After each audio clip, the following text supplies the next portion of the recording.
오늘 명절을 맞아 고향에도 가신 성도님도 계시지만 또 이렇게 반가운 얼굴들도 볼 수 있어서 참 기쁜 마음이 있습니다. 우리 한번 앞뒤 좌우로 새해 인사를 하면 좋을 것 같은데요. 새해 복 많이 받으십시오. 이렇게 한번 인사할까요? 새해 복 많이 받으십시오. 올 한 해 여러분 여기 나와 있는 우리 교회 표어처럼 온전하게 하시는 예수님만 바라보면서 주님과 더 친밀히 교제하고 주님과 동행하는 귀한 삶이 될 수 있기를 주의 이름으로 축복합니다. 고린도 전서 오늘 말씀을 잠시 좀 살펴보려고 하는데요. 고린도 교회는 여러 가지 문제로 어려움을 많이 겪었던 그런 교회였습니다. 고린도 교회가 겪었던 그 문제들은 가만히 살펴보면 오늘 우리 한국 교회 안에 동일하게 겪고 있는 그런 문제들임을 발견할 수 있습니다.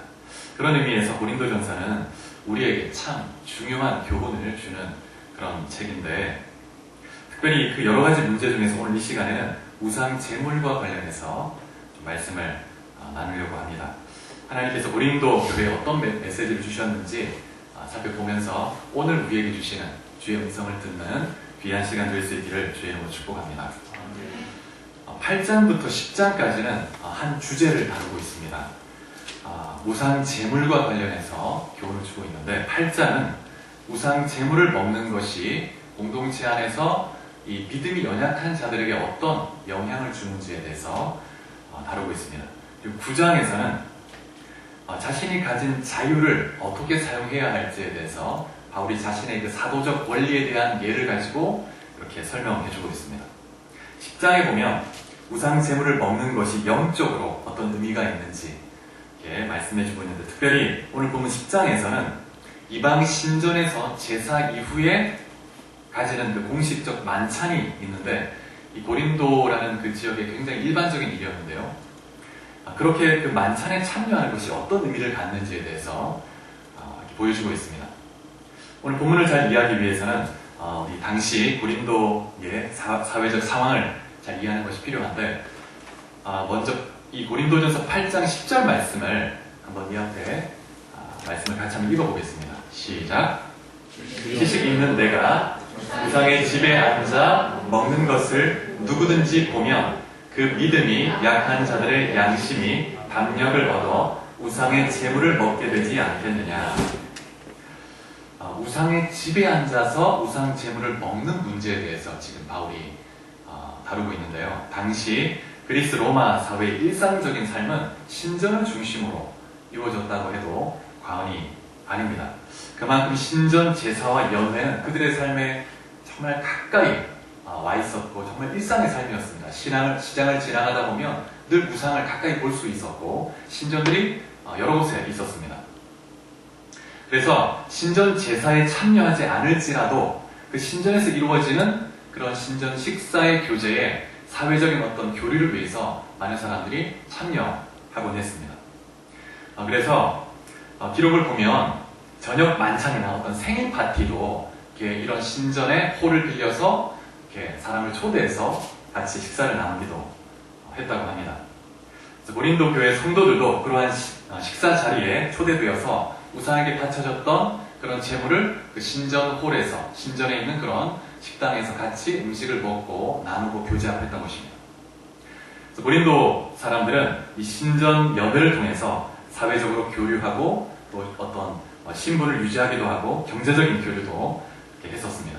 그런데 바울은 이런 신전에서의 이 연회에 참여하는 것에 대해서 굉장히 주의할 필요가 있다고 경고하고 있습니다. 아마도 고린도 교회에는 우상에게 바쳐진 음식에 대해서 바울이 제한을 가했는데 주의해야 한다 이렇게 경고했는데, 이런 바울의 가르침에 대해서 반대하는 사람들이 있었던 것 같습니다.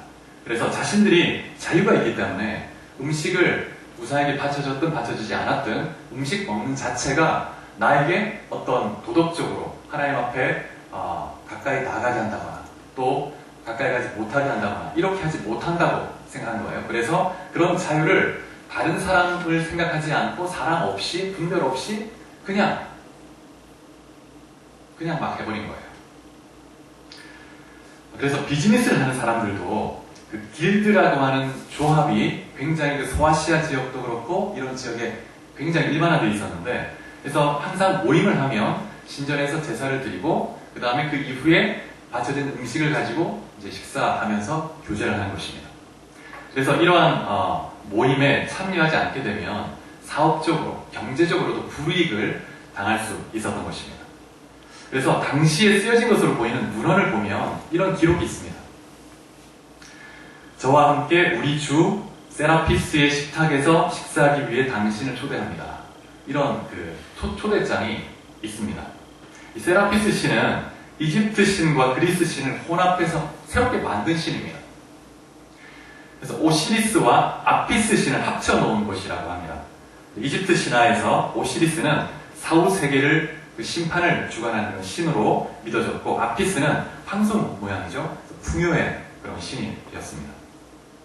근데 이러한 이 친교 모임에 동참하지 않으면 경제적으로 소외되고 불이익을 당할 수 있었던 거죠. 그래서 고린도 교회 성도들은 예수를 믿게 되면서 그들의 삶의 일부와도 같았던 이런 제의적 삶, 이런 삶에 대해서 이제 경계선을 듣고 구별해야 된다는 그 바울의 가르침에 대해서 굉장히 어려워하고 또 반대하는 그런 사람들도 있었던 것이죠.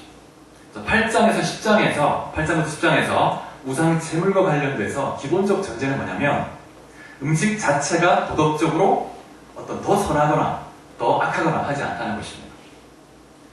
그리고 우상이 상징하는 그 신은 실제하지 않는 것이기 때문에 우상은 그냥 헛된 것이라는 거예요. 하나님만이 실제하시는 분이시다라는 것입니다. 그런데 고린도교의 성도들은 이러한 지식을 적용할 때 아까도 말씀드린 것처럼 분별 없이, 사랑 없이 그냥 자신의 자유만, 자신이 하고 싶은 대로 하면 된다고 생각하는 것입니다. 근데 바울은 우상의 신전에서 이 재물을 먹는 것이 여러 가지 문제가 있다고 지적하고 경계선을 그을 필요가 있다고 경고하는 것입니다. 사도행전 15장에 보면 어떤 내용이 나오냐면, 그 바울이 1차 전도행 이후에 예루살렘 공의회가 나옵니다. 그래서 이방인들이 이제 예수를 믿기 시작했는데 이들에게 어떻게 교훈해야 되는가, 율법을 지키게 해야 되는가 말아야 되는가. 그래서 율법을 지키는 것은 복음에 맞지 않다. 그러니 몇 가지 도덕적인 어떤 이 교훈만을 딱 전해주고 자유롭게 예수 안에서 참된 자유를 누리게 하자. 그러면서 경고했던 것이, 금지했던 것이 4가지인데 우상 제물을 금지했습니다.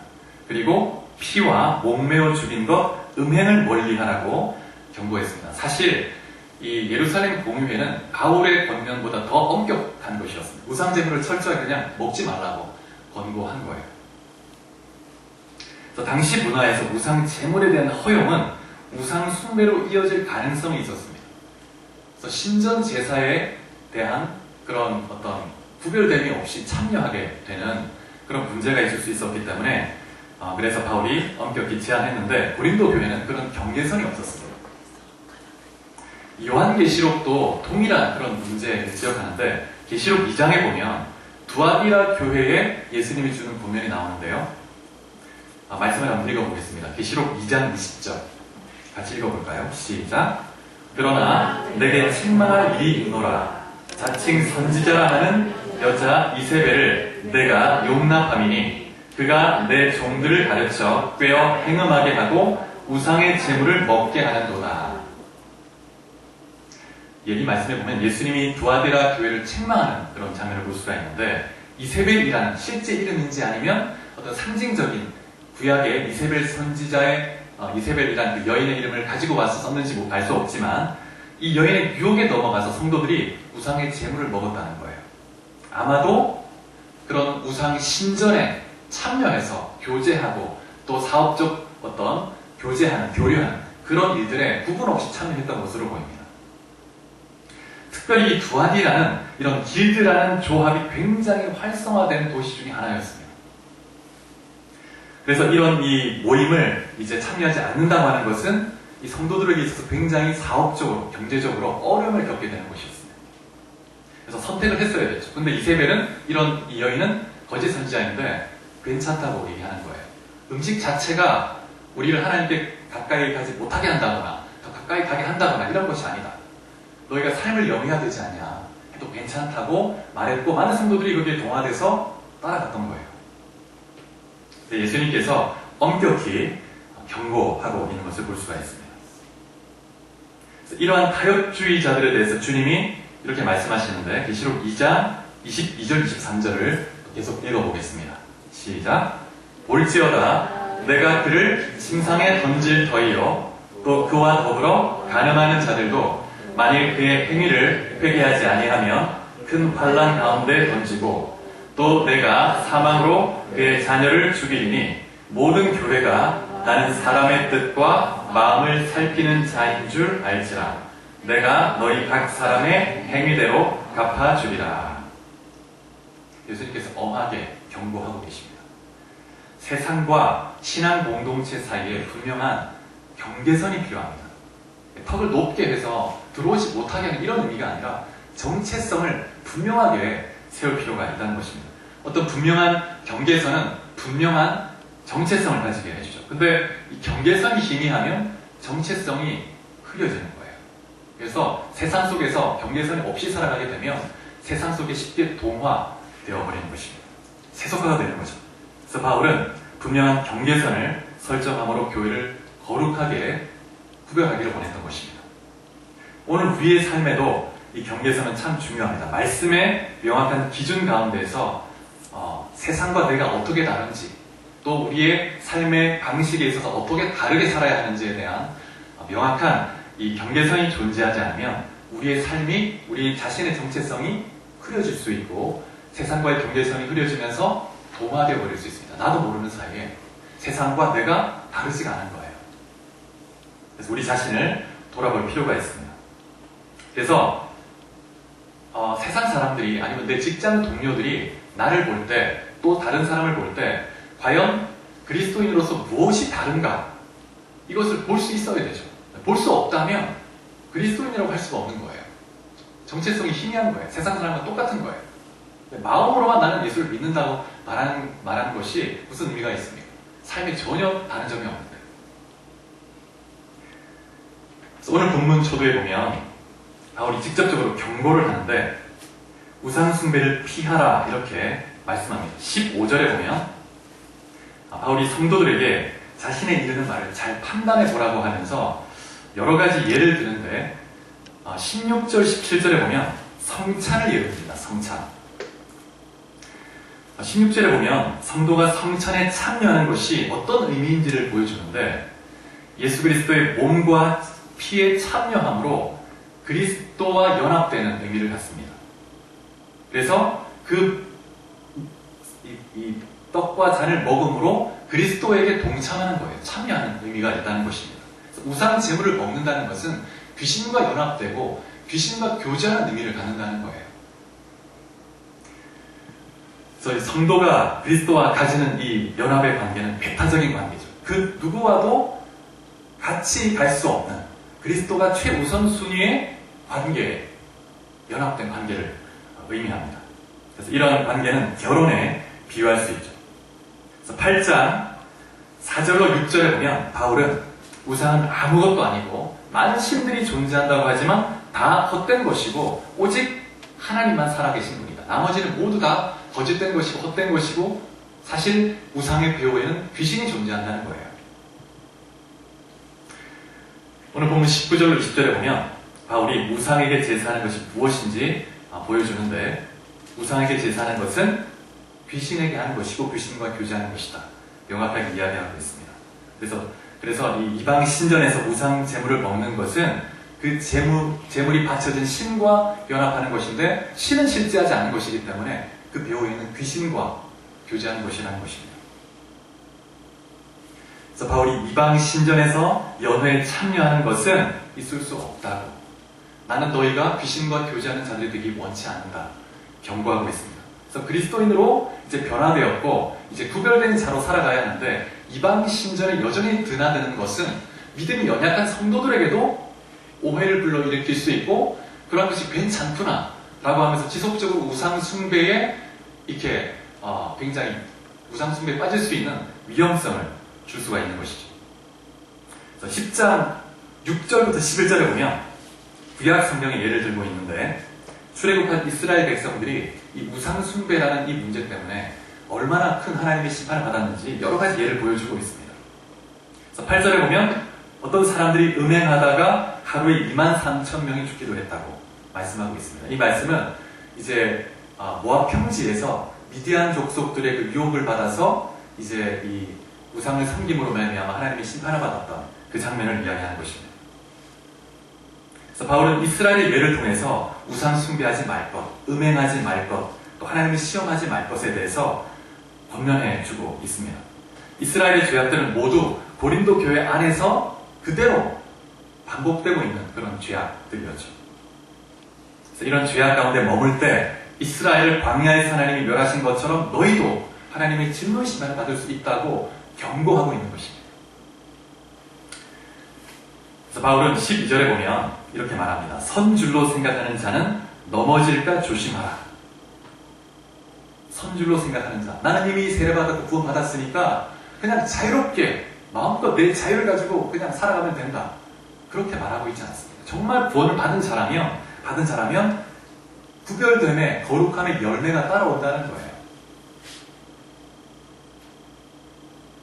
여러분, 성경은 모든 시대에 하나님의 진리로서 우리의 삶과 행동의 기준이 됩니다. 정말 말씀의 진리를 늘 읽고 연구하고 묵상하며 그 원리를 우리의 삶에 잘 적용해 나갈 필요가 있습니다. 이스라엘 백성들의 죄와 심판은 오늘 우리에게도 정말 우리가 경고로 받아들이고 정말 구별되고 하나님의 말씀을 붙들고 나갈 필요가 있습니다. 오늘 본문 22절에 보면 우리가 주를 노여워하시게 하겠느냐. 이 말은 노여워하게 한다는 이 단어는 자극해서 화나게 한다, 질투하게 한다 이런 의미가 있습니다. 하나님은 질투의 하나님이시라고 말씀하세요. 그래서 우상에게 가까이 가는 것 자체를 하나님은 원하시지 않습니다. 우상에게 바쳐진 그 재물을 먹는 것, 우상의 신전에서 하나님이 기뻐하실 리가 없죠. 베드로전서 5장 8절에 보면 사탄이 우는 사자와 같이 삼킬 자를 찾는다고 말씀하고 있습니다. 그래서 오늘 이 시대에 여러 가지 유혹과 여러 가지 방법을 통해서 마귀가 끊임없이 처음부터 그리스도인을 믿음에서 떨어지게 하지 않습니다. 조금씩 여러 가지 방식으로 세상에 동화되게 만들어서 기준이 흐트러지게 하고 정체성이 흐려지게 하고 그래서 마귀가 딱 때를 보다가 한 방에 빡 넘어뜨리는 거예요. 여러분, 하나님께서 예수 그리스도를 통해서 어떠한 대가 지불을 하고 우리를 구원해 주셨는지, 어떠한 사랑으로 우리를 사랑하시고 구원해 주셨는지 잘 기억할 필요가 있습니다. 그 사랑이 얼마나 놀라운 사랑인지. 우리도 주님을 사랑하기 때문에 기꺼이 이 세상에 힘이 애매한 것들을 해야 될까 말아야 될까 이게 아니라 구별됨으로 내 자신을 드리는, 사랑의 동기로 드리는 그러한 결단이 우리에게 필요합니다. 13절 말씀 보면 오늘 보면 바로 앞절인데요. 바울이 경고의 말씀 이후에 위로와 격려의 말씀을 하고 있습니다. 13절 중간절에 보면 하나님이 미쁘시다 이렇게 말씀하십니다. 신실하시다는 거예요. 우리가 넘어지기를 기뻐하시는 분이 아닙니다. 우리를 진리의 길로 인도하시고 구별된 하나님 백성으로 하나님 나라 확장해 가기를 원하시는 분이십니다. 그래서 여러분 한 분 한 분이 진리의 말씀 붙들고 하나님만을 뜨겁게 사랑하는 그 사랑의 동기에서 내 자신을 세상과 구별해서 세상과 담을 쌓아가는 것이 아니라 분명한 다름을 가진 존재로 살아가야 합니다. 제가 최근에 이제 영상을 하나 보았는데요. 한때 청성교도소에서 교도대장을 역임하고 소망교도소라는 곳에서 부소장을 하기도 했던 박효진 장로님이라는 분이 계십니다. 이분이 그 교도소에서 근무할 때 사형수를 포함해서 여러 죄수에게 복음을 전하고 많은 사람을 주님께로 인도했던 그런 분이세요. 이분이 책을 여러 권을 썼는데 그 중에 하나가 하나님은 아무도 포기하지 않는다라는 책이 있습니다. 이분이 처음에 이제 예수를 믿는 자였지만 감옥에서 이제 생활하면서 이제 일을 하면서 이제 감옥에 있는 사람들이 참 거칠잖아요. 난폭하고 이 사람들을 제대로 관리하기 위해서는 나도 똑같이 거칠고 좀 강하게 나가야 된다. 이런 생각을 가졌던 거예요. 그래서 이 사람들이 이제 이 사람들과 함께 술과 담배도 다 하고 굉장히 난폭하게 욕도 하고 그런 삶을 막 살았던 거예요. 그런데 그렇게 할수록 이 사람들 이 사람들을 정말 제대로 관리하거나 주님께 인도하는 전혀 있을 수가 없고 자신의 삶이 점점 피폐해져가고 황폐해져가고 무너져가는 것을 경험했다는 것입니다. 그래서 기도 가운데 주변에 많은 사람들이 이 장로를 위해서 기도했다는 거예요. 그러면서 한 번은 기도하는 가운데 주님을 만나게 되었는데 하나님 은혜로 술자만 봐도 술을 보기가 싫고 담배 연기만 맡아도 구역질이 나는 그런 경험을 통해서 정말 결단하고 변화가 되었습니다. 정말 하나님의 방법으로 정말 이 영혼들을 섬겨야 되겠다. 어떻게 해야 될까? 기도하는 가운데 하나님이 정말 긍휼의 마음을 부어주신 거예요. 사랑의 방식으로 긍휼히 여기고 그렇게 정말 사랑하기 시작했다는 것입니다. 그러면서 정말 한 사람 한 사람이 이분을 통해서 변화되고 개수들이 또 사형수까지도 변화되는 역사가 있었다고 합니다. 그래서 이분이 정말 하나님 말씀을 붙들고 분명한 그리스도인으로서 다름을 가지고 경계선을 명확히 설정하고 하나님의 사람답게 성령의 능력에 의지했을 때 열매가 드러났다는 거예요.